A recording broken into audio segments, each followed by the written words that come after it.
ಬೆಂಗಳೂರಿನ ಕೋಗಿಲು ಲೇಔಟ್ನಲ್ಲಿ ಅಕ್ರಮ ಕಟ್ಟಡಗಳ ತೆರವು ಅಂತಾರಾಷ್ಟ್ರೀಯ ಸುದ್ದಿಯಾಗ್ತಿದೆ. ದೆಹಲಿಯಿಂದ ಪಾಕಿಸ್ತಾನದವರೆಗೂ ಪ್ರತಿಕ್ರಿಯೆ ಕೊಡ್ತಿದ್ದಾರೆ. ಕೋಗಿಲುವಲ್ಲಿ ಇರೋದು ಕನ್ನಡಿಗರಲ್ಲ, ಅಕ್ರಮವಾಗಿ ಬಾಂಗ್ಲಾದಿಂದ ಬಂದಿರೋರು. ಅವರಿಗೆ ಸರ್ಕಾರ ಸಕ್ರಮವಾಗಿ ಮನೆ ಕೊಡ್ತಿದೆ ಅಂತ ಬಿಜೆಪಿಯವರು ಇವತ್ತು ಮತ್ತಷ್ಟು ಸಾಕ್ಷಿ ಕೊಟ್ಟಿದ್ದಾರೆ. ಖುದ್ದು ಸ್ಥಳ ಪರಿಶೀಲನೆಯೂ ಮಾಡಿದ ಮೇಲೆ ಈಗ ಎನ್ಐಎ ತನಿಖೆಗೆ ಕೋಗಿಲು ಪ್ರಕರಣ ಒಪ್ಪಿಸಬೇಕು ಅಂತ ಪಟ್ಟು ಹಿಡಿದಿದ್ದಾರೆ.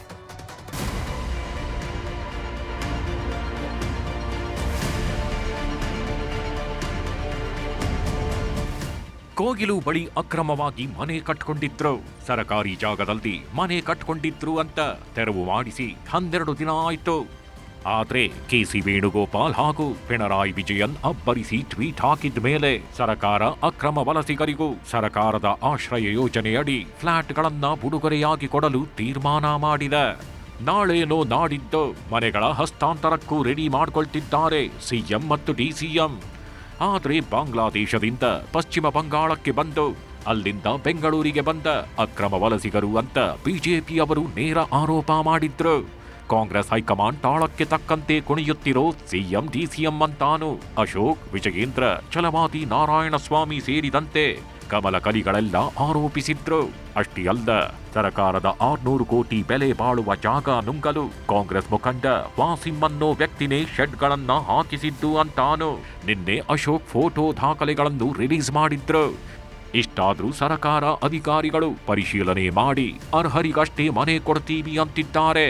ಹಾಗಾಗಿನೇ ಇವತ್ತು ಖುದ್ದು ಬಿಜೆಪಿ ನಾಯಕರೇ ಕೋಗಿಲುನಲ್ಲಿ ಅಕ್ರಮ ಕಟ್ಟಡಗಳ ತೆರವು ಜಾಗಕ್ಕೆ ಬಂದ್ರು. ಪ್ರತಿಪಕ್ಷ ನಾಯಕ ಆರ್ ಅಶೋಕ್, ಪರಿಷತ್ ಪ್ರತಿಪಕ್ಷ ನಾಯಕ ಛಲವಾದಿ ನಾರಾಯಣಸ್ವಾಮಿ, ಬಿಜೆಪಿ ಶಾಸಕ ಅಶ್ವಥ್ ನಾರಾಯಣ್ ಕೋಗಿಲು ತೆರವು ಜಾಗವನ್ನೆಲ್ಲ ಇಂಚಿಂಚು ಪರಿಶೀಲಿಸಿದ್ರು. ಕೋಗಿಲುಗೆ ಭೇಟಿ ಕೊಟ್ಟ ಬಿಜೆಪಿ ನಾಯಕರು ಸಂತ್ರಸ್ತರಿಗೆ ಸಾಲು ಸಾಲು ಪ್ರಶ್ನೆ ಮಾಡಿದ್ರು. किधर से हैं आप किधर से हैं आप? किधर बैंगलोर में? तनीसंद्रा से कितने दिन से हैं? तनीसंद्रा में किधर है? Thanisandra Rachenahalli PNT layout sir. PNT layout में किधर है? ಅಲ್ಲಿ ರಾಚನಲ್ಲಿ ಪीएनटी लेआउट. ಒಬ್ಬರು ಕನ್ನಡ ಬರಲ್ಲ ಅಂದ್ರು, ಇನ್ನೊಬ್ರು ನೀವೇ ಉರ್ದೂನಲ್ಲೋ ಹಿಂದಿಯಲ್ಲೋ ಮಾತಾಡಿ ಅಂತ ಆರ್ ಅಶೋಕ್ ಅವರಿಗೆ ಸಲಹೆ ಕೊಟ್ರು. ಎಲ್ಲಿ ನೀವು ಹುಟ್ಟಿದ್ದೆಲ್ಲಿ? ನಿಮ್ಮ ಅಪ್ಪ ಎಲ್ಲಿ ಹುಟ್ಟಿದ್ದು? ಹಿಂದಿ ಮೇ ಬೋಲ್ತಿ ಹೂಂ. ಇದು ಬರ್ತೈತಾ ಬಾಂಗ್ಲಾ ಭಾಷೆ? ಉರ್ದು ಉರ್ದು ಮಾತಾಡಿ.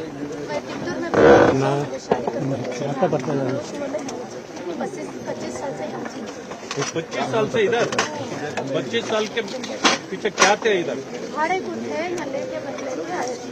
ಚಿಕ್ಕವರಾದ್ರೆ ಕನ್ನಡ ಬರ್ತದಲ್ಲಮ್ಮ ಅಲ್ಲಿ? ಸರ್ ಒಂದೊಂದು ಸ್ವಲ್ಪ ಬರಲ್ಲ.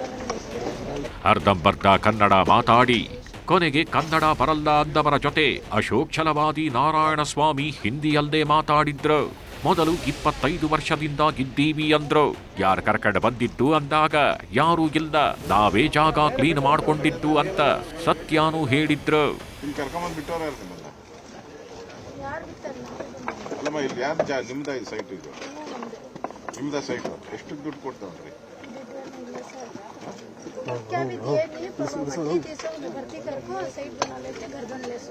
ಸೈಟ್ ನೀವೇ ಮಾಡ್ಕೊಂಬಿಟ್ರ? ಸೈಟ್ ಹೆಂಗ್ ಮಾಡ್ಕೊಂಡ್ರಿ ನೀವೇ? सर मट्टी पूरा बंदा था, सो पूरा ये कर को मट्टी भर को पूरा ये कर ले को साफ कर ले को उसको परिचय ये घर बन ले. ಆರ್ ಅಶೋಕ್ ಅಂತೂ ಗೂಗಲ್ ಮ್ಯಾಪ್ನಲ್ಲಿ ವರ್ಷದ ಹಿಂದೆ ಮನೆಗಳೇ ಇರಲಿಲ್ಲ ಅಂತ ತೋರಿಸಿದ್ರು. ದಾಖಲೆಯನ್ನು ಕೇಳಿದ್ರು. ಒಬ್ಬರು ಆಧಾರ್ ಕಾರ್ಡ್ ಇಲ್ಲ ಅಂದ್ರು, ಮತ್ತೊಬ್ಬರು ರೇಷನ್ ಕಾರ್ಡ್ ಇಲ್ಲ ಅಂದ್ರು, ಮತ್ತಷ್ಟು ಜನ ನಮ್ಮ ಹತ್ರ ದಾಖಲೆಗಳಿವೆ ಅಂದ್ರು. ಆಗ ತೋರಿಸಿ ಎಲ್ಲಿದೆ ದಾಖಲೆ ಅಂದ್ರೆ ಹೊಸ ಹೊಸ ಕತೆ ಹೇಳಿದ್ರು. 15 ವರ್ಷ ಇದ್ದೀನಿ ಅಂತ ಹೇಳಲ್ಲಪ್ಪ.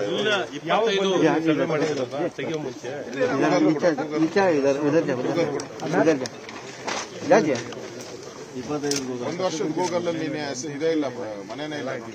ನಿಮ್ಮ ಅತಿಕ್ರಮ ಆಗಿತ್ತು ಇಲ್ಲಿ ಇಲ್ಲೇ ಇಲ್ಲ ನಿನ್ ಮನೆ ಗೂಗಲ್ ಮ್ಯಾಪ್ ಅಲ್ಲಿ. 1 ವರ್ಷದಿಂದ ಮಾಡಿರೋ ಫೋಟೋ ನೀನ್ ಕಟ್ಟೇ ಇಲ್ಲ ಮನೆಯಲ್ಲಿ. 15 ವರ್ಷ ಅಂತೀಯಲ್ಲ. ಮದುವೆ ಆಗಿ ಎಷ್ಟು ವರ್ಷ ಆಯ್ತು ನಿನ್ಗೆ? ನಿನ್ಗೆ ಎಷ್ಟು ವಯಸ್ಸೀಗ? 24 ಅಂದ್ರೆ ಮದುವೆ ಎಷ್ಟಕ್ಕಾಗುತ್ತೆ? ನೀನ್ 15 ವರ್ಷ ಬರ್ಬೇಕು ಅಂದ್ರೆ 20 ವರ್ಷ. सर हमारे हस्बैंड 25 साल से 25 साल से हैं सो हस्बैंड हमारे ಹಸ್ಬೆಂಡ್ ಇದೆಲ್ಲ ರೇಷನ್ ಬಾಂಗ್ಲಾದೇಶ ಅವ್ರನ್ನೆಲ್ಲ ರೇಷನ್ ಕಾರ್ಡ್ ಎಲ್ಲ ರೇಷನ್ ಕಾರ್ಡ್ ಓಕೆ ಅಲ್ವಾ? ನಂದಿದೆ ಆಧಾರ್ ಕಾರ್ಡ್ ಇಲ್ಲ ಸರಿ, ಎಲ್ಲಿರೋದು ರೇಷನ್? ಸಂತ್ರಸ್ತೆ ಮಹಿಳೆ ಕೈಯಲ್ಲಿ ಫೋನ್ ಇದ್ರು ನನ್ನ ಹತ್ರ ಫೋನ್ ಇಲ್ಲ ಅಂತ ಒಂದ್ಸಲ, ಫೋನ್ನಲ್ಲಿದೆ ಅಂತ ಇನ್ನೊಂದ್ಸಲ ಹೇಳಿದ್ರು. ಇವರೆಲ್ಲ ಬಾಂಗ್ಲಾದವರೇ ಅಂತ ಬಿಜೆಪಿ ನಾಯಕರು ಫೈನಲ್ ಮಾಡಿದ್ರು. ಆಮೇಲೆ ತಹಶೀಲ್ದಾರ್ಗೆ ತರಾಟೆ ತೆಗೆದುಕೊಂಡ್ರು. ಕೊನೆಗೆ ಇಡೀ ಪ್ರಕರಣವನ್ನ NIAಗೆ ವಹಿಸಬೇಕು, ಇಲ್ಲ ಅಂದ್ರೆ ಸುಮ್ಮನಿರಲ್ಲ ಅಂತಾನು ಎಚ್ಚರಿಕೆ ಕೊಟ್ರು. ಕರ್ನಾಟಕದ ಕಾಂಗ್ರೆಸ್ ಸರ್ಕಾರ, ಸಿದ್ದರಾಮಯ್ಯ ನೇತೃತ್ವದ ಈ ಟೋಪಿ ಸರ್ಕಾರ ಇಷ್ಟು ದಿನ ಕರ್ನಾಟಕದ ಕನ್ನಡಿಗರಿಗೆ ಟೋಪಿ ಹಾಕಿ ಇವತ್ತು ಕರ್ನಾಟಕದಲ್ಲಿ ಮಿನಿ ಬಾಂಗ್ಲಾದೇಶಗಳನ್ನು ನಿರ್ಮಾಣ ಮಾಡ್ತಾ ಇದ್ದಾರೆ. ಈ ಸರ್ಕಾರ ಬಂದ ಮೇಲೆ ಕರ್ನಾಟಕ ಮಿನಿ ಬಾಂಗ್ಲಾದೇಶಗಳ ಹಬ್ ಆಗ್ತಾ ಇದೆ. ನಾವು ಆಗ್ರಹ ಮಾಡ್ತಾ ಇದ್ದೀರಿ, ನಾವು ಛಲವಾದಿ ನಮ್ಮ ಅಶ್ವಥ್ ನಾರಾಯಣ ಅವರು ನಾವೆಲ್ಲರೂ ಕೂಡ ಆಗ್ರಹ ಮಾಡ್ತಾ ಇರೋವಂಥದ್ದು, ಇದನ್ನ ತನಿಖೆಗೆ, ರಾಷ್ಟ್ರೀಯ ತನಿಖಾ ದಳಕ್ಕೆ ಅವ್ರ ಸಿಟಿಸನ್ಶಿಪ್ ಆಗಲಿ, ಅದಾದ್ಮೇಲೆ ಅವರು ಕರ್ನಾಟಕದವರಾದ್ರೆ ಮಾತ್ರ ಕೊಡಿ ಅವ್ರಿಗೆ. ರೋಹಿಂಗ್ಯಾಕ್ಸ್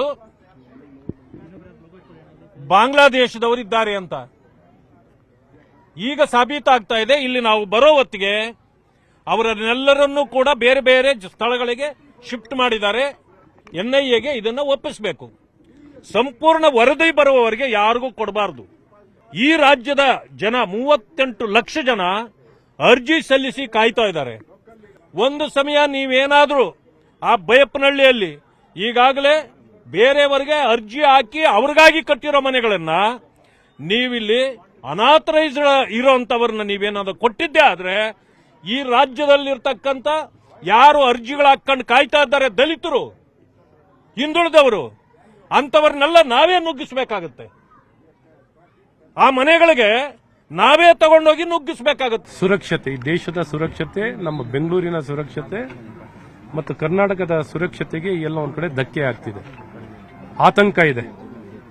ಇದನ್ನ ಇಲ್ಲಿ ಮುಚ್ಚಾಕಿ ಬಾಂಗ್ಲಾದೇಶಿಗಳಲ್ಲ ಅನ್ನುವಂತ ಮುಚ್ಚಾಕುವಂತ ಪ್ರಯತ್ನ ಇವತ್ತು ಈ ಕಾಂಗ್ರೆಸ್ ಸರ್ಕಾರದಿಂದ ಆಗ್ತಿದೆ. ಬಹಳ ಮುಖ್ಯವಾಗಿರೋದು ನಮಗೆ ಈ ಬಾಂಗ್ಲಾದೇಶಿಗಳು ಅನ್ನುವಂಥದ್ದನ್ನ ಪತ್ತೆ ಹಚ್ಚಿ ಇವ್ರನ್ನ ದೇಶದಿಂದ ಹೊರಗೆ ಹಾಕುವಂತ ಕೆಲಸಗಳು ಈ ತಕ್ಷಣ ಆಗಬೇಕು ಅನ್ನೋಂಥದ್ದು ನಮ್ಮ ಬಹಳ ಸ್ಪಷ್ಟವಾಗಿರುವಂತ ಬೇಡಿಕೆಯಾಗಿದೆ.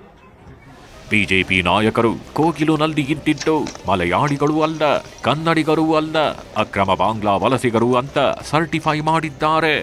ಇನ್ನೊಂದ್ ಕಡೆ ಅಕ್ರಮ ಕಟ್ಟಡಗಳಿಗೆ ಕರೆಂಟ್, ನೀರಿನ ಸಂಪರ್ಕ ಕೊಟ್ಟ ಅಧಿಕಾರಿಗಳ ಅಮಾನತ್ತಿಗೆ ಒತ್ತಡ ಹಾಕಿದ್ದಾರೆ. ಸರಕಾರದ ಮಟ್ಟದಲ್ಲೂ ಚರ್ಚೆ ಆಗ್ತಿದ್ದು, ಒತ್ತುವರಿ ನಡೆಯುವಾಗ ಸುಮ್ಮನಿದ್ದ ಅಧಿಕಾರಿಗಳ ಮಾಹಿತಿ ಕಲೆ ಹಾಕಲಾಗ್ತಾಗಿದ್ದು, ಯಲಹಂಕ ವಲಯದ ಅಧಿಕಾರಿಗಳಿಗೆ ಶಾಕ್ ನೀಡಲು GBA ಮುಂದಾಗಿದೆ. ಯಾವುದೇ ದಾಖಲೆಗಳು ಇಲ್ಲದೆ ಮನೆಗಳಿಗೆ ನೀರು, ಕರೆಂಟ್ನ ಸೌಕರ್ಯ ಒದಗಿಸಿರುವ ಬೆಸ್ಕಾಂ, ಜಲಮಂಡಳಿ ಅಧಿಕಾರಿಗಳ ತಲೆದಂಡಕ್ಕೆ ಸಿದ್ಧತೆ ಮಾಡಿಕೊಳ್ತಿದೆ. ಬಿಜೆಪಿಯವರ ಹೋರಾಟಕ್ಕೆ ಕನ್ನಡ ಪರ ಸಂಘಟನೆಗಳು, ಹಿಂದೂ ಸಂಘಟನೆಗಳು ಈಗ ಕೈ ಜೋಡಿಸಿದ್ದು ಸರಕಾರಕ್ಕೆ ತಲೆನೋವು ತಂದಿದೆ. ವಲಸೆ ಬಂದವರಿಗೆ, ಬೇರೆ ಬೇರೆ ರಾಜ್ಯದಿಂದ ಬಂದವರಿಗೆಲ್ಲ ನೀವು ಅವರ ಅಕ್ರಮ ಶೆಡ್ ಹಾಕೊಂಡು ನಮ್ಮ ಕರ್ನಾಟಕದ BDA ನಿವೇಶನಗಳನ್ನ, BDA ಸೈಟ್ಗಳನ್ನ ಅವ್ರಿಗೆ ಕೊಡ್ತಿರಂತಾದ್ರೆ ನಾವು ಕನ್ನಡ ಪರ ಹೋರಾಟಗಾರರು ಯಾವುದೇ ಕಾರಣಕ್ಕೂ ಕೈಕಟ್ಟಿ ಕುತ್ಕೊಳ್ಳೋಕ್ಕಾಗಲ್ಲ.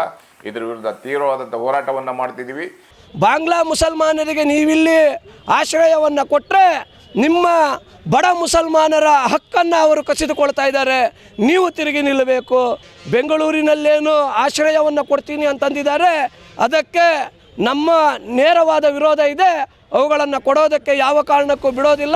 ಕೋಗಿಲು ಅಕ್ರಮ ವಲಸಿಗರ ಸಂಖ್ಯೆ 167 ಅಂತ ಸಿಎಂ ಸಿದ್ದರಾಮಯ್ಯ ಘೋಷಿಸಿದ್ರು.